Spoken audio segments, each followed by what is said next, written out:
आमचे प्रतिस्पर्धी आहेत ते विनायक राऊत आहेत.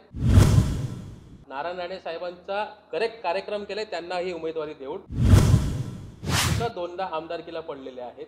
तर ह्या ह्या परिवारांना डेफिनेटली कोकणाची जनतेनं नाकारलेलं आहे. मी तर तुम्हाला सांगू इच्छितो की भाजप हे स्वतः नारायण राणे साहेबांचा करेक्ट कार्यक्रम केले, त्यांनाही उमेदवारी देऊन, कारण त्यांनाही खात्री आहे की नारायण राणे निवडून येणार नाही आहेत. म्हणून हे स्वतः त्यांचं कसं राजकीय हे संपवायचं हे त्यांचं भाजपच्या आपसातच आणि त्यांच्या महायुतीमध्ये चाललेलं आहे. इथे क्लिअरली आहे की इकडचे जे स्थानिक नेते आहेत सामंत बंधू, तेही त्यांना सपोर्ट करणार नाही असे आम्हाला इथून आतमधून माहिती भेटलेली आहे. तर आमचा मेन जो आमचे प्रतिस्पर्धी आहेत ते विनायक राऊत आहेत.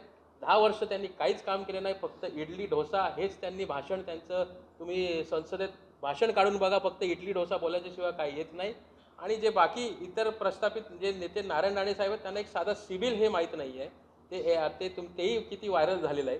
तर अशा नेत्यांना निवडून मला वाटत नाही की कोकणाची जनता देणार आहे. एक सुशिक्षित वर्ग शकील सावंत आहे, त्यांच्यासोबत मी ॲडव्होकेट ओवेस पेचकर सुद्धा आहे, त्यांना मदतीसोबत 100% कोकणाची जनता आमच्यासोबत आहे.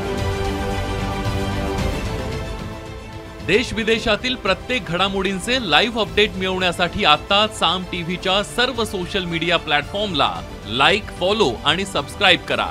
तसंच सर्व नोटिफिकेशनसाठी बेल आयकॉन प्रेस करायला विसरू नका.